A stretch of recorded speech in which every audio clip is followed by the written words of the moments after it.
everyone's having a great week. It's the end of September here. We got a special podcast for you.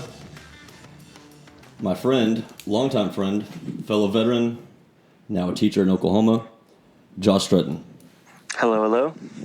All right, Josh, so I will go ahead and call myself out on this. This is not the first time we tried to record this. I'm still new at this. Yeah, that's okay. But you had some really good points you were talking about earlier. So let's go ahead and backtrack real fast for the second time. We went to school together back at Friend School in Oklahoma. Yep. Tell us, I guess, your life story after Friend. So after Friend, you and I both attended Chickasha High School. Then I went to college in Chickasha, USAO. Then shortly after, 2010, I joined the military, the Army, military intelligence. So we were the nerds of the Army. Wait, they let you in intelligence? Yeah, they did. I tricked them somehow into letting me in. But then, so, basic training, and then I went to Monterey, California, which is still to this day one of my favorite places that I've ever been. Definitely one of the favorite places I've ever lived. I miss it all the time. Well, let's backtrack. There was something else really important that happened along that way. Okay. I'll let you figure that out. But my marriage. There possible? you go. Yeah, there we go. Yeah, she's not gonna listen to this. It's okay. Okay. All right. Cool. Yeah. So we got married basically right after we dated all through college, and then we got married right after we both graduated. Okay. And so we've been together ever since. We have 2 beautiful, ornery children. And yeah, that's it. Okay. All right, so now you guys are out in Monterey. Yep, Monterey, just chilling on the beach. Okay. And then I went to some training in Texas at an Air Force base, actually, San Angelo, Texas. And then to South Korea for 2 years. Wow. A little over 2 years. Well, on that note, so for the first time I tried warning the public that I was going to make this podcast. And we had a question about Korea. So let me pull it up here on Facebook. You remember Kyle Buckner?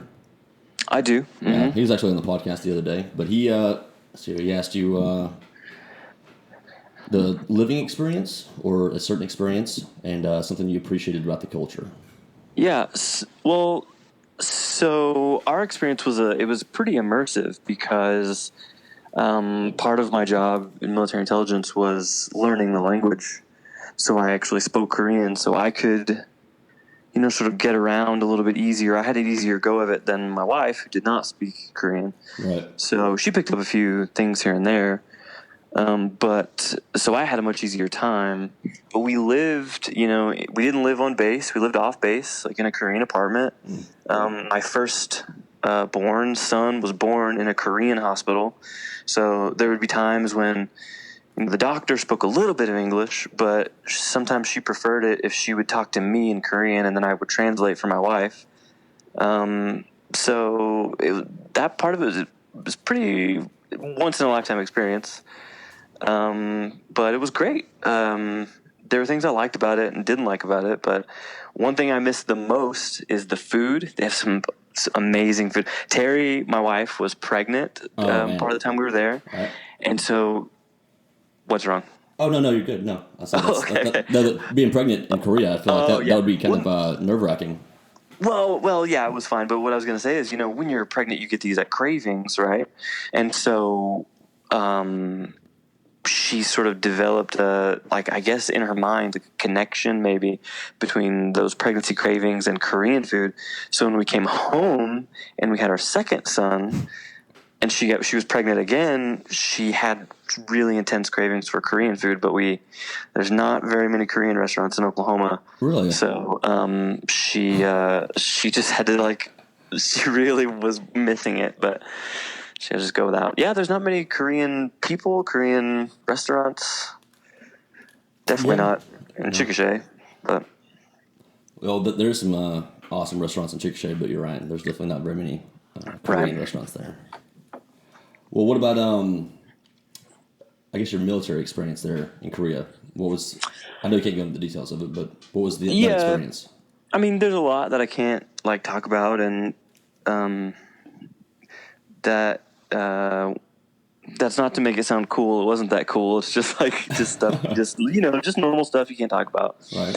But What about working with the we Koreans? we did so my experience and your experience was probably totally different because you did infantry and EOD and all that stuff, right? Right.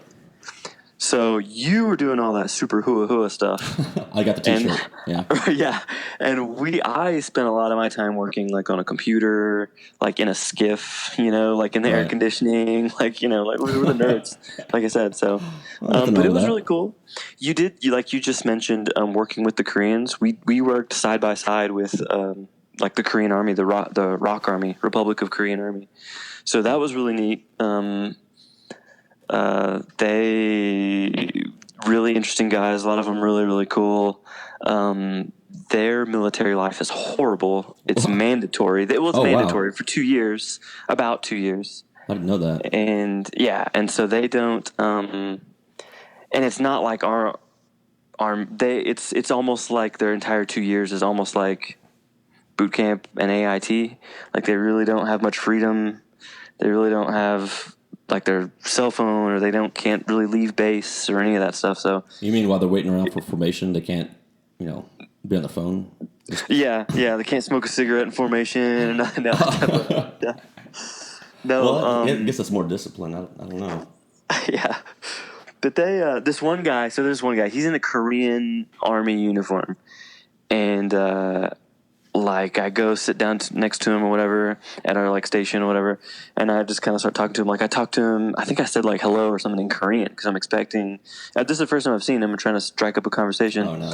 So I'm like, oh, 안녕하세요. Like I'm just like, hey, what's up, And he's like, oh, hi, and I'm like, what the heck? I was like, you sound more American than I do. And apparently he's Korean American. He spent like almost all of his life in Colorado. But he was like, I guess like dual citizenship maybe. Yeah. And so in order to keep it, I guess he had to come to Korea and serve in the Korean Army. So that was interesting. Yeah, I've never heard of something like that. I guess Yep. the mandatory military service to keep your citizenship, I Yeah. guess, comes into play there. Yeah. But he was a cool guy. But I think I'm friends with him on like Instagram and stuff. But You're on that's about it. Instagram? Yeah, I just kind of use it to creep on other people. I don't really post very much, to be honest with you. I just kind of like follow celebrities and my friends and stuff. But I don't really post a lot of pictures on there. Yeah, creeping is definitely the new term for all these social media things, I feel like. Oh yeah, I'm a lurker. I don't I don't post a lot. I just kind of like look around and snoop, I guess, and that's it. I totally admit it. Yeah, that's awesome, though. Well, and there's also the other dynamic of people always put their happiest moments on social media for the most part. It's either one extreme or the other, actually, now that I think about it. Yeah, that's true. A lot of people just air out their dirty laundry like nobody's business. Yeah, but that breaks my heart when I see that. It's like, oh, come on. Like, yeah.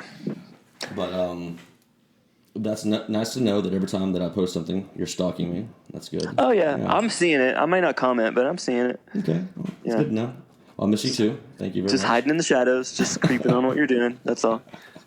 That's great. So the purpose of this podcast, I'm still trying to get a definitive direction where we want to go.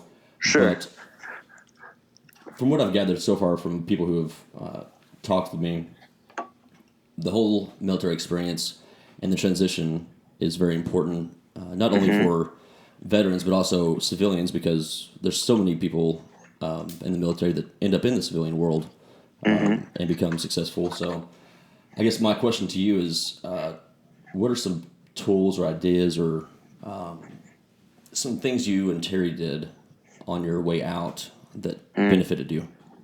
Well, the number one thing is we knew basically from the beginning, and we kept an open mind, but basically from the beginning, we never planned to go career. Like we pretty much knew it was not going to be like a super long-term thing. So basically as soon as we could, we started saving up. so that during that transition period out of the military, we would have like a buffer basically. And so that helped us out a lot. Sorry, that's Baxter in the background. Baxter's parking. Yeah. Sorry. All right, Baxter, go. Make sure I'm safe. Thank you. All right. So, savings is one. He's just like, yeah, that's good. Yeah, he's just cheering you, cheering us on. That's what. Yeah. He's like, save up money. Good Yeah. idea. So we did that. We basically we had a plan. Like when we got out, I knew what I wanted to do. I knew I wanted to become a teacher. So I got basically enrolled in troops of teachers, and basically they didn't do a lot for me, but it just kind of helped me. Like I kind of got to cut a few corners basically to get my teacher certification when I got back. That kind of thing. So we had a plan, we had money saved up. Those are probably the two biggest things. Okay. And then we also had, and I know a lot of people can't necessarily help this, but we had a lot of support from our family too. Oh wow! For sure. Because we're high school sweethearts. So my family still lives here, her family still lives here. So everyone's kind of close. So they were able to just, be really supportive. Wow, these dogs are really cheering you on. Yeah, it's like, cheerleading squad. Yeah, all right, awesome podcast. Okay, so note to self, let dogs, give dogs treats before the podcast so they... Just go throw them a steak or something, man. Yeah, I know, right? Man. Okay, so I think that's a really great idea to use these benefits before you get out, and you mentioned the troops of teachers. Can you dive into that more? Because that's actually the first time I've heard of that. Well, it's just in order to be a teacher, you have to have a certification. You have to have a teacher certification. Right. So you have to take some tests. Different states have different rules. And so I think they kind of, one of the things they can do is just maybe kind of educate you on what it is that you're going to have to do, what hoops you're going to have to jump through to get your certification. Is there a website for that? Yeah, I believe so. Mm-hmm. Okay. I don't know what it is, but I would just Google troops of teachers. Okay. But so in Oklahoma, you have to take. There's a number of tests you have to take. There's like a general test that has some like language arts skills, math, like basic math, not too complex, and that kind of thing on it. And then there's your subject area test. So any subject you want to teach, you have to pass a test in that subject area. And then there's another test, which is more about like teaching skills or whatever. You have to have, if you don't, you can either go to college for a teaching degree, or you can take those tests, do some professional development on your own. You get professional development hours that you have to do. Okay. So anyway, is this all free? Like while you're in the military? No, because okay. I could not take those tests until I got back. Oh, okay, gotcha. So I'm following that. So Troops of Teachers basically just sort of helped me. Like, there was a couple of things that I didn't go to college to teach. I went to college and got my degree, but I didn't go to college for a teaching degree, I guess. Mm-hmm. So there's just a few, being enrolled in that program, there's like a few corners that I could cut. Instead of going through like the whole process. So basically it helped me get a job easier and faster, helped me get certified easier and faster. And maybe it started prodding your mind to figure out different things you need to plan on versus getting out and saying, I'm going to be a teacher, and then come to find out there's all these things you could have been planning for already. Right, yeah, sure, definitely. That's awesome. I'm surprised I never heard of that. There's so many things, depending on, I've heard some horror stories, about people whenever they're trying to ACAP, when they're trying to transition out. Yeah, ACAP, for everyone who is listening, is a program put in place. Right. I think it's actually Soldier for Life now is what it's called. I think, you're right. But you're right. It's a program to where soldiers can go through all these classes so they are prepared for whatever career they choose after the military. But I've heard some horror stories where, people's units are not really that supportive, and they don't really give them a lot of time to go to any of those classes, or, even though they're supposed to. I've just heard stories where people are not always given the opportunity to go do all that stuff. But my unit, they they pretty much, if I needed to go do any of that stuff, they let me any classes I needed to go to. I mean, there was a lot of opportunities for different classes or different, things. That, like, there was one, I don't remember if this was mandatory or not. It might have been a mandatory one.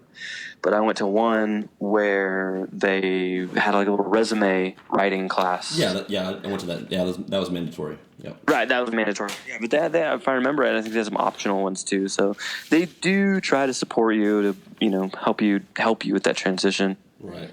Well, I'm glad you mentioned that, Josh, because another reason why I want to start this podcast, or kind of one of the places I want to go with it, is the fact that not just military people, but people in general make excuses of things they couldn't accomplish because of somebody else. I mean, you're right. If your unit did not allow you to go to these classes, which I cannot imagine that's true. Yeah. But if that did happen, I mean, what's stopping somebody from going home and researching it? Right. Yeah. There's plenty of help out there for veterans and people transitioning out of the military. It's the purpose of me trying to do this is try to motivate them to take those advantages, because there are so many. Right. Yeah. Yeah. I mean, even, and like, yeah, we're talking about military, but it's like I tell my students, there is, like, in Oklahoma, we have, I think when we were going to school, it's called OLAP, but now I think it's called OK Promise. Okay. But it's basically, you get money for college. I think you have to maintain like a certain GPA, but then they will help pay for your tuition. So I have these students, sometimes I hear like, I can't go to college, my parents are poor and I don't have enough money.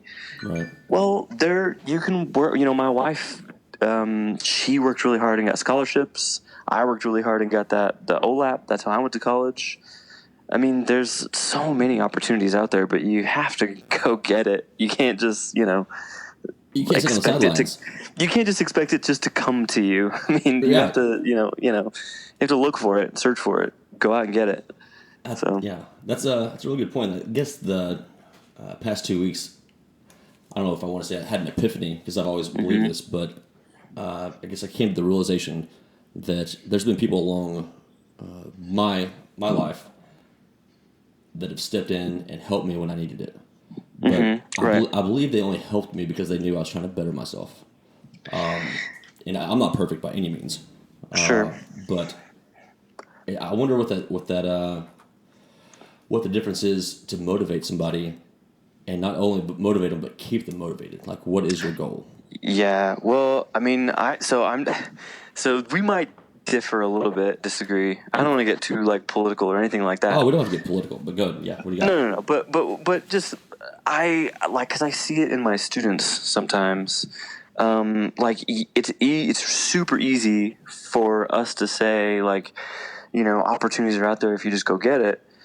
But I see like some of my students where that might not be the message that they're growing up with, or we agree with that 100%. So I'm not making excuses for them, but it's really easy for me or you or other people to sit back and say, oh yeah, you can do it. But I've grown up with at least some kind of support my whole life, and 100%. I see students that grow up without any support, and not support, but negative intentions. Yeah. Exactly. Or just, just negligence, just don't really care, or just setting super low standards, just don't really push the kids at all to achieve anything. You know what I mean? So, and growing up like that, like in an environment like that, that's probably really hard to break out of that sort of cycle and change your whole mindset. We've never experienced that. No, I've never. My dad always, like, little kid, would always would push college. You need to go to college. You need to go to college. You need to go to college. And so, I mean, I would get in trouble if I made too bad of grades. It's just. But so many people in trouble don't. A lot of people don't. I mean. No, I didn't make bad grades. The only class I struggled with was math. Really, that was my struggle. I tried to help you out, man. I tried to. Yeah. Well, I hated it. Yeah, I do remember that. Yeah. I totally agree with you on the fact, though, that being raised in that kind of environment is much more difficult to break out of that mindset. And another thing that I guess what I was really trying to say, and thanks for pointing that out, is that there's people who've been, I want to say, locked in a box of negativity. Oh, And no. Oh, yeah, definitely. So what I want to do in my life is reach out to those people and show them how to get out of that box. Oh, dude, we're on this absolute same page. And I think this is like I don't want to get too personal either, but like No, go ahead. I feel like a lot of my life I spent kind of in that box too of like negativity, and it's really only been kind of recently that I've really been like breaking out of it. So like it's super easy just to have negative thoughts all the time and be hard on yourself and hard on like, you know, and that negativity just like infects like every part of your life, you know what I mean? And so I've really been like working on, so like in the morning, this is something I do in the morning when I drive the bus, right? It's the sun, like I start picking up kids now before the sun is even up. But Wow. all the kids are quiet. It's usually pretty quiet, not a whole lot of traffic. The sun starts rising up, you know what I mean? So I see, It's nice. you know, we're driving out in the country, you know, I drive out by your house sometimes. So I look out across the fields and look at the clouds. And I basically just use that time, like it's almost like meditation, That's awesome. just to like focus and get my mind right, like for the day, you know, and think about like the positive things I'm going to do in my class and like the positive things about my students that I want to like, you know, focus on. So, and then I find that when I do that, my whole day just goes better. Everything goes better. My classes go better. Like I teach better. Like it's just negativity just infects your entire life and just brings you down. It does. So yeah, I'm totally on the same page with you. And I guess for me, since that was very personal, and Josh, thank you for sharing that. That was, dude, that was awesome. Now you know how, I don't know, I guess Mr. Verhines and Mrs. Verhines had to feel like that too. Sometimes I feel like, but we'll talk about that later because I definitely do want to hit on that. Sure. But for me personally, it's, you see on Facebook people posting, positive things. And I read that and that's amazing. But we're also going to have negative times too. Oh, sure. Yeah. And so for me, as I'm going through this transition, changing jobs, trying this, podcast out, getting on social media, things like that, there's obviously difficult days.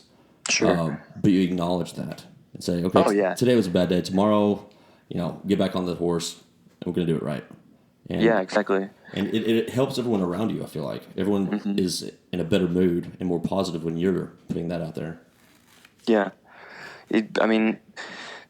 Moods they influence other people. We feed off of each other. And so if you're bringing negativity to the table, then, that's just going to spread to other people. But yeah, it's like, yeah, just like you said, it doesn't mean that you have to live in this imaginary happy world where nothing goes wrong. Exactly. But it's like you said, you acknowledge it, recognize it, but it's like, what's that like expression? Like, get knocked down 9 times, get up 10. Oh, yeah. Like no matter what happened, like you pick yourself up and tomorrow's going to be a new day and you're going to hit it hard and do what you can, do what you can take care of. Where'd that come from for you? It's just been a long process. I don't know. Terry my wife is obviously like super supportive and she's a little better at being more positive than I am just naturally. And so she's been a big help. Just other friends, just me. Also part of it is, I'm teaching and the kids feed off of my energy and I see that. Mm-hmm. And so if I'm going to be the best teacher I want to be, then I need to work on myself. I need to fix myself I need to get my mind right before I can, expect to do great things in the classroom. So, yeah. I'm sure a lot of teachers out there, friend school, will be happy to hear that. Yeah, I think so. We have a lot of really good teachers out there. Actually, I'm really happy with all the people that I work with. They're really, really awesome. So, well, I wanted to go to that. I think one of the notes I made before you agreed to be on this podcast was Sure. I wanted to talk I wanted to talk more about how you teach, because I was so intrigued when I came home a few weeks ago, and we sat down in your backyard and talked about that. Yeah. Well, it's partially my choice, I guess, but it's also just kind of how things are going. Like, it's just kind of like the way education is moving to, which, when we grew up, when a lot of people that are probably listening grew up, you sat in the chair in rows and the teacher stood up and talked and you listened. Or read out of the text, or didn't, or you read out of the textbook, or what, that's, you did your little worksheet, or answer the questions at the back of the book, or whatever, and that's it, right? But nowadays things are changing a little bit, partially just because it's just a better way to do it. Some people say it's because kids' attention spans are getting shorter because of all the screens in their face all the time. Mm-hmm. So the education has to change. I don't know if that's true or not. Yeah, but that's another hour discussion.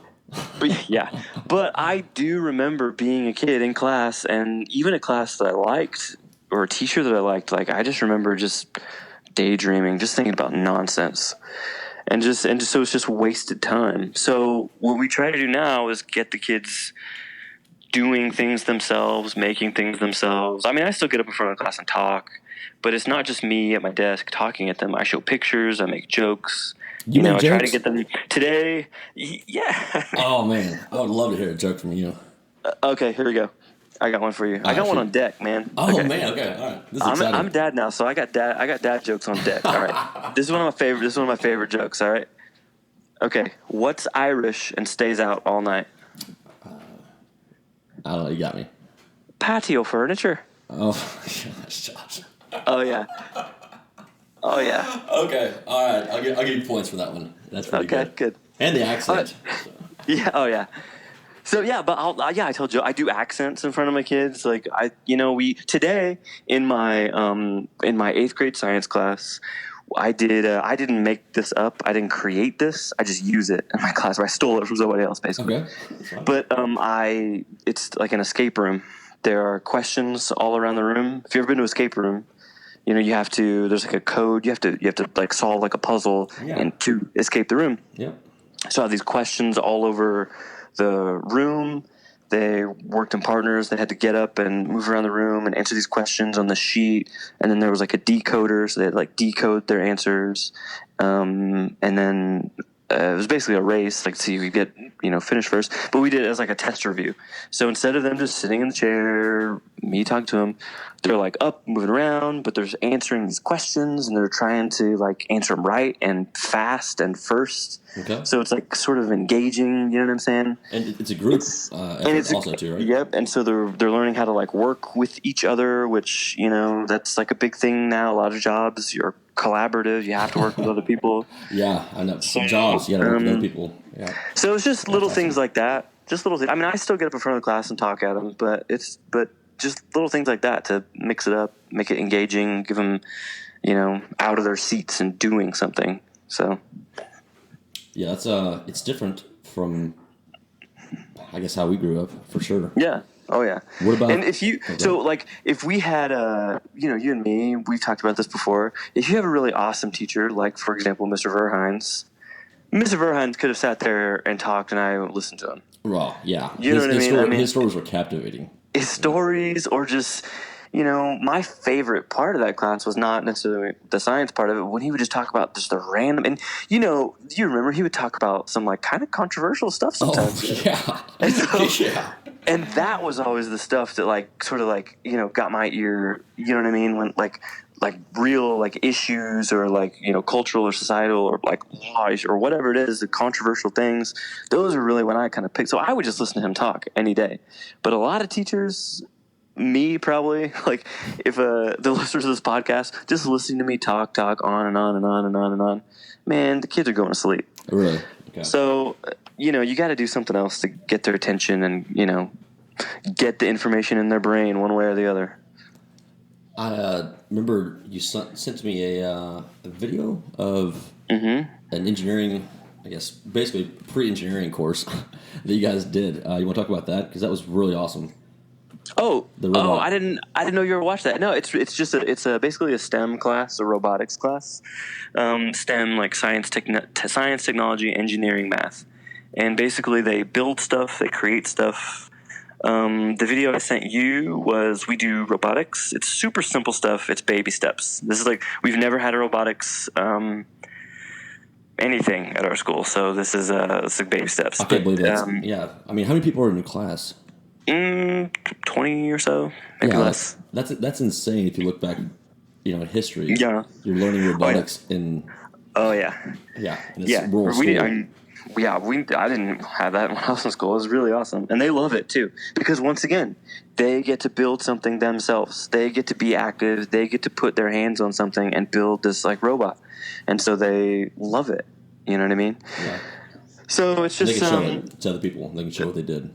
Oh, yeah. They can create something, Once again, they usually work in partners, so they can work together, problem solve. I don't really teach that class. They work on it. They problem solve them. So I'm more of like a guide. If they have problems, I come help them out, stuff like that. But they problem solve. They figure it out. They build it. So it's really, they love it. So, but we also do other things, like just building, like miniature bridges or whatever it is. If they've got a tower or something, they have to construct themselves. They don't get any instructions. It's just sort of like we did a thing. Perfect. They had a couple of materials, like pipe cleaners, and like maybe something else I don't remember. And it's like, okay, we're gonna have a competition. Who can build the highest tower out of pipe cleaners, basically? And so the pipe cleaners, they're really flimsy, so they have to figure out how to like brace it and build the base. And it's not like they're learning a specific scientific concept, but it's more about A, working together, and B, being creative, and C, they're sort of getting like the baby steps part of like, okay, we need to build a strong foundation. We need to like brace this part of it. It keeps falling down, like just simple stuff like that. Kind of like the physics of it, without having to know the formulas. Right. So that would drive an 8th grader crazy, I feel like. Oh, it does. Yeah, it does. What's I did have a couple other questions that people emailed me. Okay, sure. Willing to answer, and of course, sure. I do appreciate you talking about this.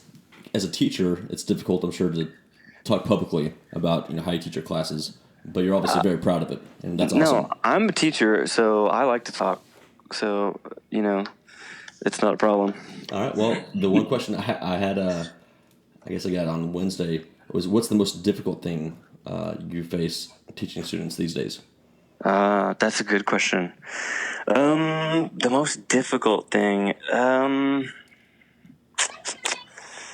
I guess as far as I guess I would say for me the most difficult thing is like in a frustrating way is like students that often they get this mindset from their parents but don't care, don't put in any effort, don't, I get a lot of kids that are like, well, after high school, I'm just going to go work in the oil field. Like, I don't need to know this stuff. I'm not going to college. Like, I don't care. Like, whatever. And just that kind of like attitude. And it's like, this is free, right? Like you're here anyway. Yeah, exactly. Yeah, you're in this school, and like I get it because I didn't always love school when I was a kid, but I at least tried to make some kind of effort. Like I kept my grades up, for the most part. I mean, like I was on the academic team most of the years, like. But I get kids that truly do not. I had this one. I'll tell you this, and then I'll shut up. I had this. This is a podcast. We're supposed to talk, Josh. It's okay. Okay. I had I was in class. I'm not gonna say where. It wasn't a friend, but I don't know. Try to be somewhat anonymous. Ambiguity. Yeah. Leave some ambiguity. This girl. I would talk to them about how. They need to go to college, or if they don't go to college, they need to go to like a technical school, like a vocation school, learn how to be an electrician or a plumber, or like they need skills. They need to like make themselves valuable, that kind of thing. And even if it's not college, just push on them like, hey, you need to just, do something. And this girl, she was like, Mr. Strutton? And I'm like, yeah. She's like, my dad didn't even graduate high school, and he makes more money than you. So he says, wow. so he says I don't have to listen to you. And I was like, Oh, okay. I mean, how do you teach a kid that is just like, A, my dad says I don't have to listen to you, that's game over right there. and and B, she has this belief that I don't need this. I don't need to be here. I can get a job without you, without this school, without a degree. I don't need any of this. How are you supposed to teach that child? That's frustrating. You just blew my mind. Like, Yeah. Yeah, that's. I was just up in front of the class, and she said that, and I was like, I don't have an answer for you. There's nothing I can say. Because obviously you don't want to be that person that retaliates to a child. Oh, that's not you. Yeah. Well, and it's not going to work. I mean, that's the message they're getting at home. Who are they going to listen to? Yeah. So it's just not going to work. It's just like beating your head against the wall. So, that's not to say that I don't still put out that message, that I don't still try and work on them, but. Some of them, hopefully, I change. Hopefully, you just have to keep fighting them battles, and hopefully, you can influence some of them in a good way. Josh, I'm 100% sure you've made an impact on a lot of children's future. So don't ever think you're not. Can I tell you one story where I kind of messed up, but I tried to make it positive? So you talking about our friendship? No. I'm kidding. There's probably too many of those to count. But I was in class, and it was kind of the same kind of spiel. Like I'm telling them about college, and this is a different class, But I'm like, hey, you need to go to college and all this type of stuff. And if you don't, I like my number one supersize or whatever like that. Saying like They're gonna work at McDonald's, right? After class, this kid comes up to me. He's a super good kid, and he says, "Hey, Mr. Strutton, you made that comment about working at McDonald's. What's wrong with that? My mom works at McDonald's." And I'm like, oh shoot. But what I said was, and this is true, this is what true, there isn't anything wrong with working at McDonald's. There's nothing at all. No, it's good work. It's good honest work. But what I told him, and this is the truth, is I said, hey, what do you want to do when you grow up? And he told me some stuff.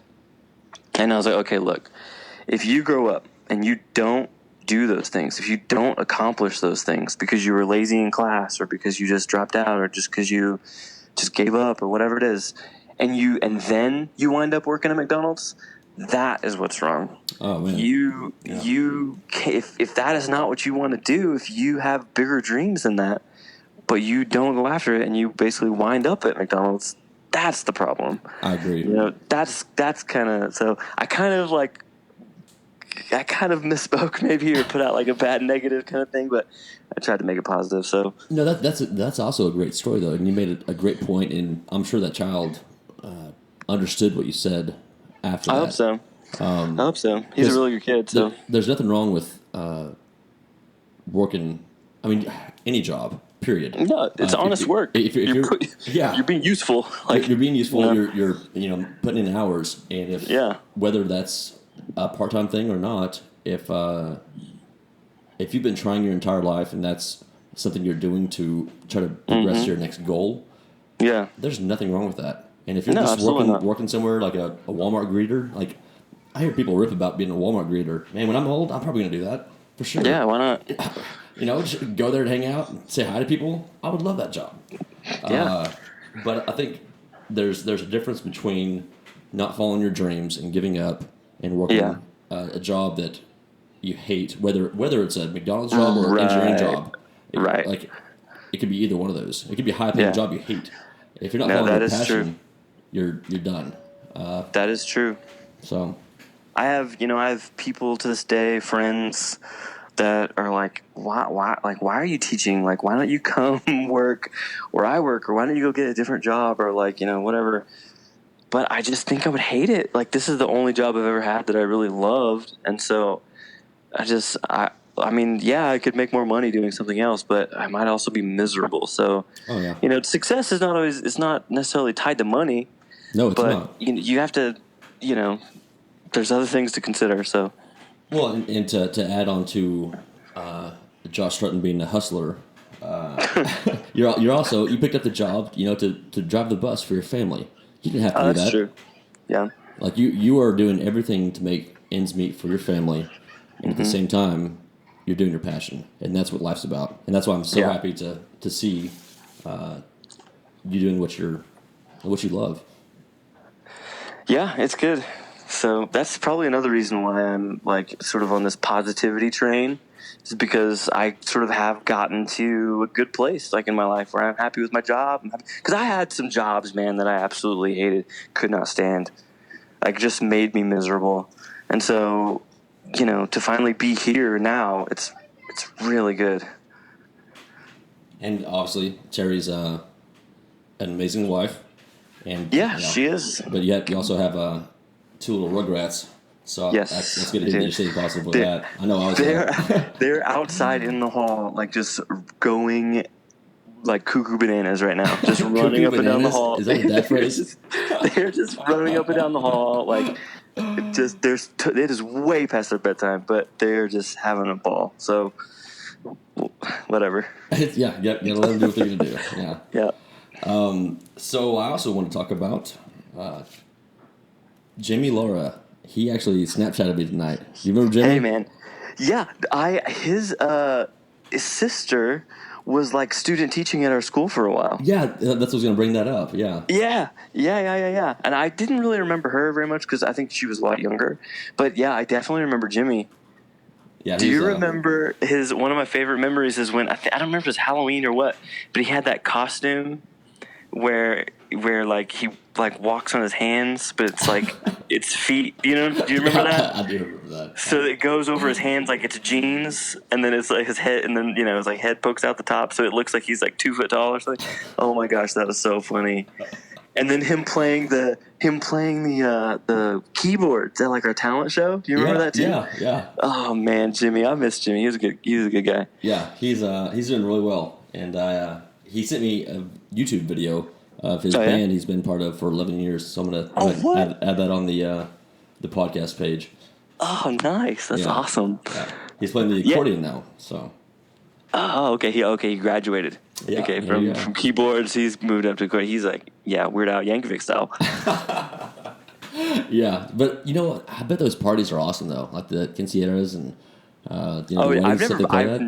I've never been invited to one, but I've heard because I think they spend a lot of money on it and have these like elaborate dresses and stuff like that. Yeah, but yeah, I bet it is. So he plays at quinceañeras and stuff like that. Yeah, so that's awesome. Fun. Yeah. Hey, just really, I just wanted to mention because I listened to your podcast with Tyler. Shoot. And I just wanted to say, because I have not talked to him at all since we, I think, left Friend. So that was the first time I've heard, anything from him. Wow. And, man, he sounds like he's doing really good. He's got, a really good head on his shoulders. It made me really happy to hear him. I mean, not that I ever expected anything less, but I don't know. It was just awesome to hear, somebody that I haven't talked to in so long. It's doing so well. Yeah, get that verification that that they're doing so well. Yeah, Tyler, it was funny.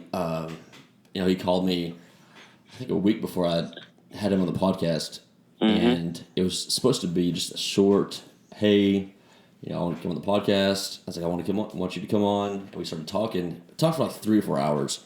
Yeah. And I was like, half this conversation should have been on the podcast because it was so such great material. Yeah. But yeah, he's doing very well, and his family's amazing. They've been a good influence for Grady County. His dad was the sheriff. Yeah, I remember. But that was a good episode. Well, yeah, thanks, man. I would like to think all of them are awesome. Thanks, Josh, for. I'm messing with you. Yeah. No, it is true though. Sometimes I honestly, truly do on accident just stick my foot in my mouth. I do it teaching all the time, and I've got to quickly recover, somehow. I do it all the time, but whatever. That's life though. I feel like every single day that happens to me. I'm like, well, sure. Okay, I guess I shouldn't have said that, or that's not what I meant. But doesn't matter how much I explain it. It's Oh man, yeah. Get those jitters. Okay, well, I'm just going to walk away awkwardly right now and kind of forget that happened. Yeah, but I can't. I'm in front of a room full of kids and they're just staring at me. Oh, yeah. Whatever. But whatever, it's fine. Yeah, they'll forget tomorrow. It's good. Yeah, just whatever. Go like play Fortnite or Snapchat or whatever it is you do. Yeah, Fortnite. That was brought up in another podcast. I don't understand that game. Yeah, have you played it? Have you not played it? I tried playing it once. I played it maybe 3 rounds or games or whatever. Not for me. I didn't like it. I mean, I don't know, but they all love it. I mean, some of the girls too. I have a teacher. There's another teacher that plays it too. Like it is everywhere, and I just don't get it. That is awesome. The other topic I want to ask you is your biggest influence in your life. Now that you're a teacher, you obviously went that way. Who are some teachers who were influences on your life? Oh man. Okay, so teachers. So obviously, I'm not even gonna spend a lot of time on that because we already know. You already talked about Tyler, Mr. V, Miss V. I don't need to. I'm not gonna awesome. beat that dead horse. Yeah, they're awesome. Okay. So in high school, I had some really good ones. My English teachers were really good. Miss Dupre, my high school AP English teacher, was incredible. Some of my history teachers were really awesome. Coach Widener. Oh yeah, I saw him the other day actually. And Coach Waters. Yeah, both of them. And college, my professors, my Dr. Crow, my history professor, Dr. Miller, my American history professor. I had some English professors that were really good. None of these are math, I noticed. No. I took as little math as possible. It's not for me. I guess it's just not. That's not what I gravitate towards. I never found it interesting. What I like, it sounds weird, but I like. It sounds kind of weird, I guess, but I guess I like gray area. That's interesting to me. Like a novel that you can sort of talk about what you think the themes or symbols or whatever. I love literature, or history. There's so it's like a giant story that you can tell. People sort of interpret it different ways, or there's still sort of mysteries, things we don't know, and that have happened, that are debatable. I always gravitated towards stuff like that way more than just solving for an answer, just solving a puzzle, basically. Yeah. I just did not interest me in any way, shape, or form. And that's weird we're friends, because I'm the exact opposite. Yeah, opposites, attract. Josh, that's that's I mean, I didn't want to say. I paused. I didn't want to say that, but foot in mouth. Yeah, whatever. That's awesome. No, it's very true.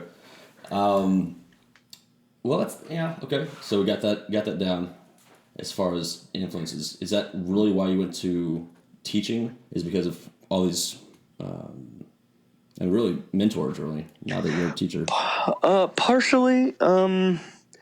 Yeah, it's a lot of. I don't know if I could pick one reason. It's a lot of reasons. I think I guess. Okay, this is going to sound super corny, and this might not be this is not the main only reason. There's other reasons, but I guess some of those teachers that I've named, right? There was a time I grew up when I was a kid, a little kid, even before Friend or even at Friend. I loved reading, I loved school. I did really well in school. But after a while, I started to hate it, and I totally lost interest in it, and I totally didn't want to be there.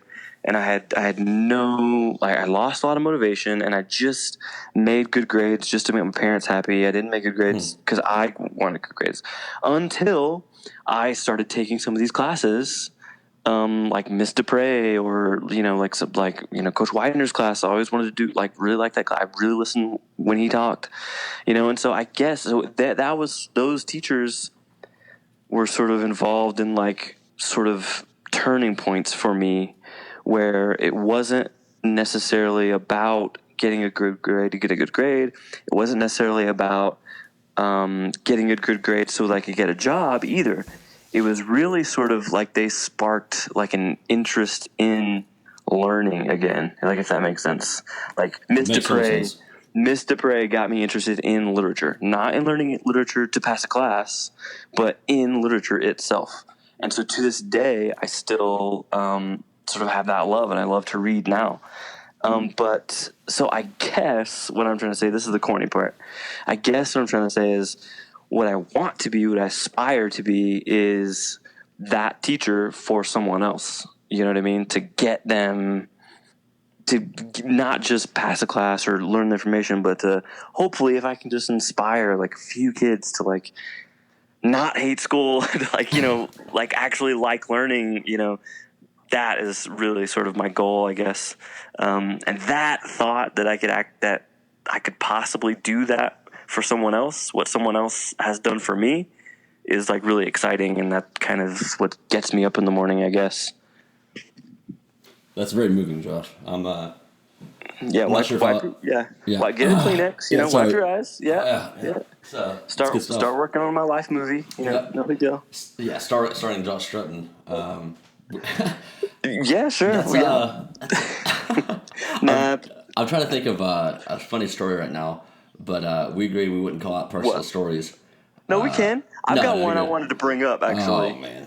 I don't know if we've talked about this, and if we have, it's been a long time, and I don't know if you remember this the same way, because sometimes we don't remember things the same way. Yeah, I remember it the right way. You remember it the way you want to. Right, sure.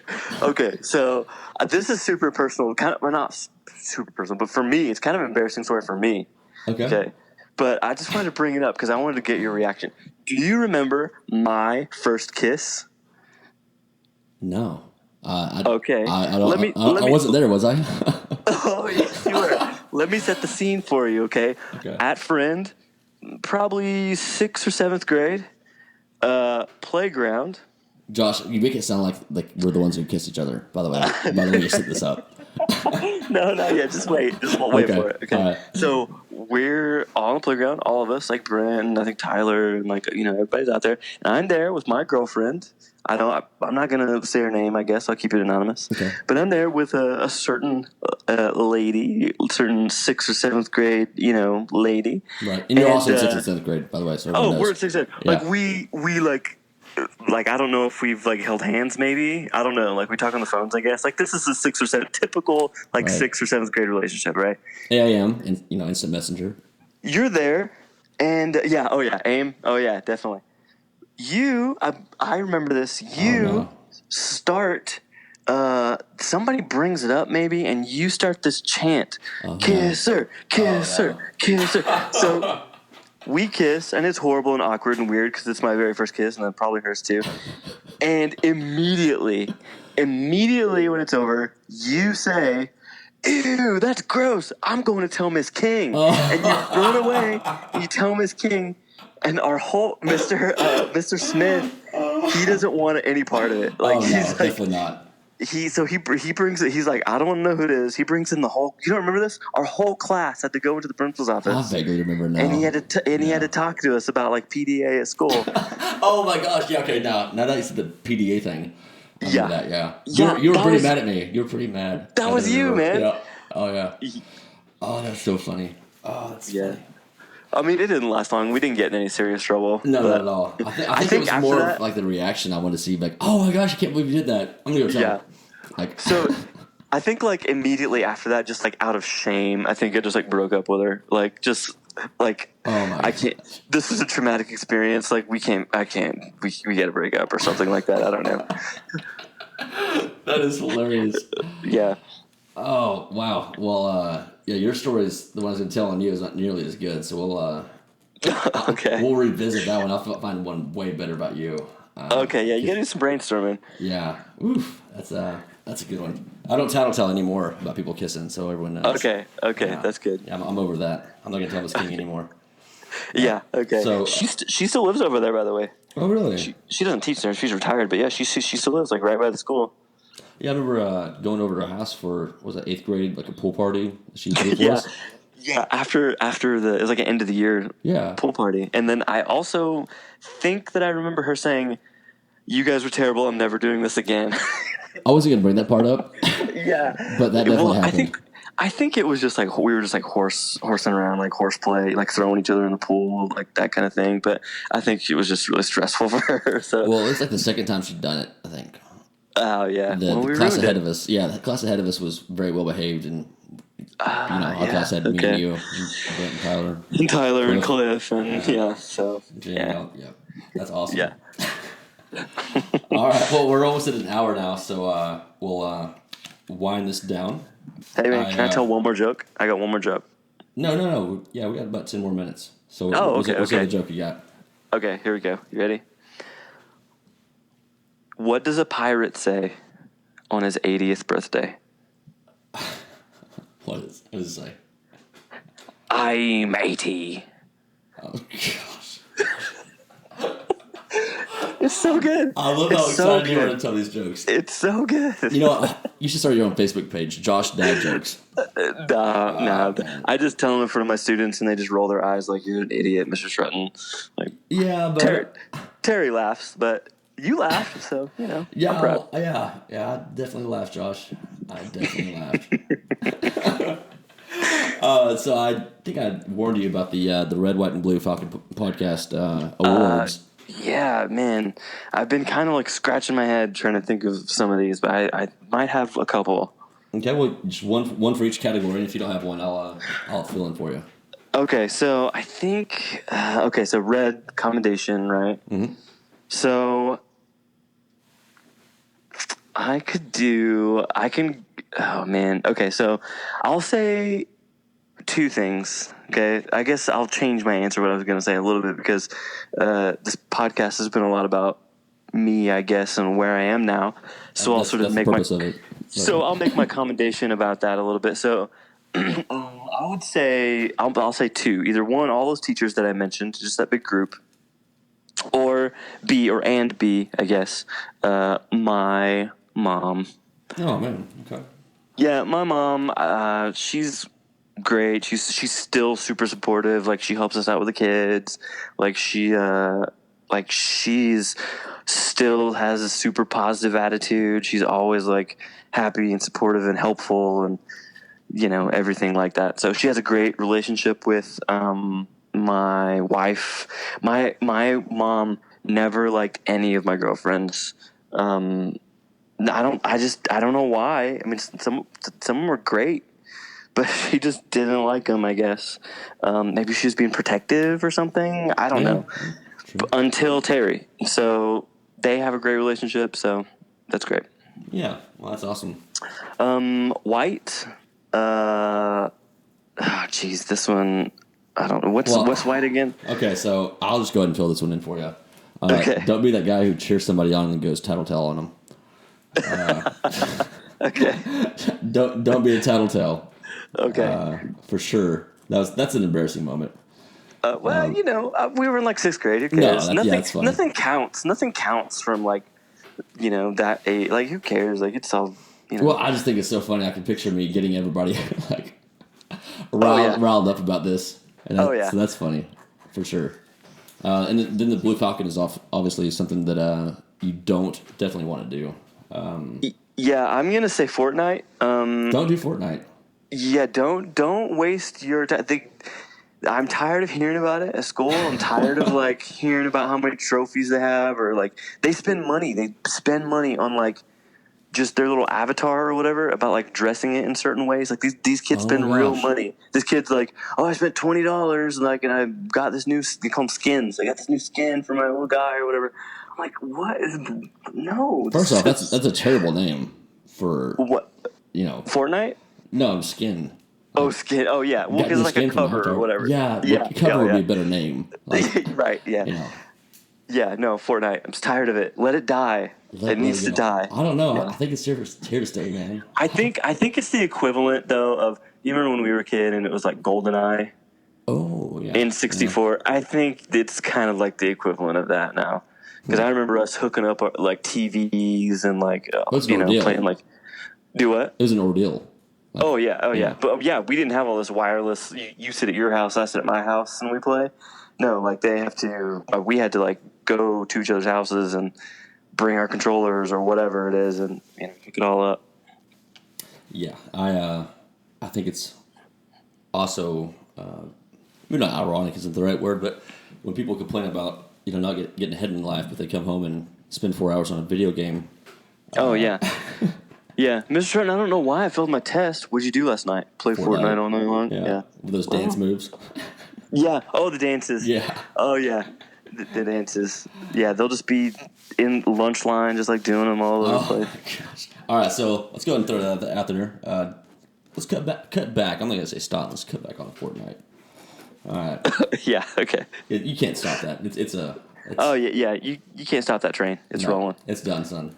Yeah. All right, so the last part of this, I definitely want to invite people to watch my Instagram at Robert Stegall 87, Twitter at Robert Stegall, and then Facebook. You probably found the podcast from Facebook, but that's also Robert Stegall or Bobby's Podcast. Hey, are you gonna grow out the beard, man? Sorry to interrupt. No. You're fine, man. I can't grow out the beard. Your beard put me to shame, so I cannot do that.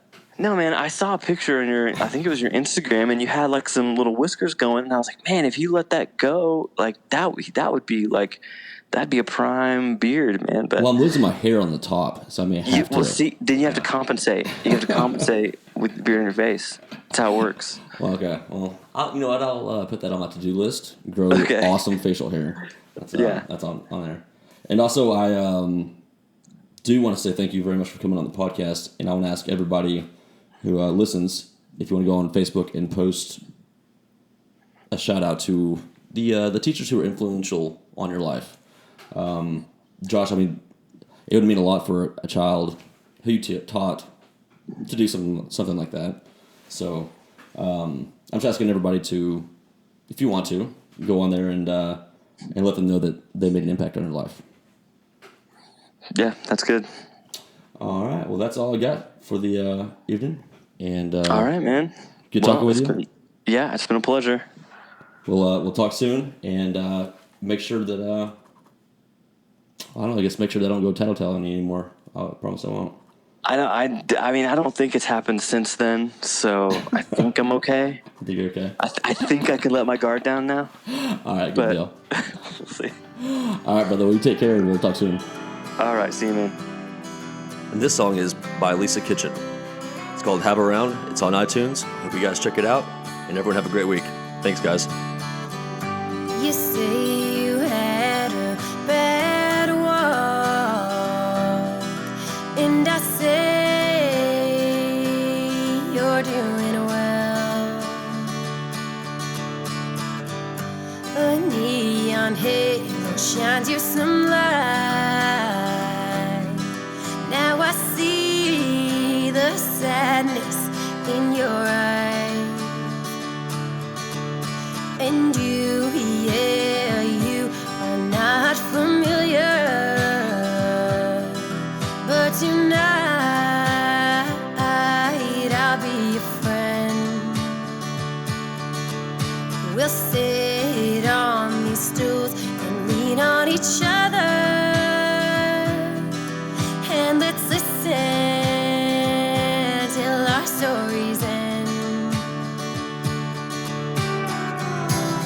What do you say we put it all on the line? 3 sheets to the wind, it will sail tonight. Have around on me, throw it back, it's just what you need. Take me down memory lane, and I won't judge you for acting this way. We're just 2 people feeling blue. Let's start a tab and talk it through.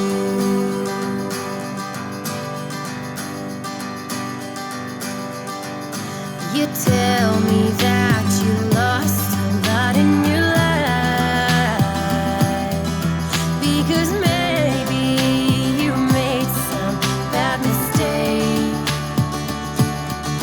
Hey, my friend, are you someone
tab and talk it through. The lights are up, it's time to close out. And one thing we can both laugh about, we came in tonight with our heads hanging low. But I met you and we talked about life. You listened without putting up a fight. We blew smoke for each other and tipped back more than a few. So the next time you are feeling blue, let's start a tab and talk it through.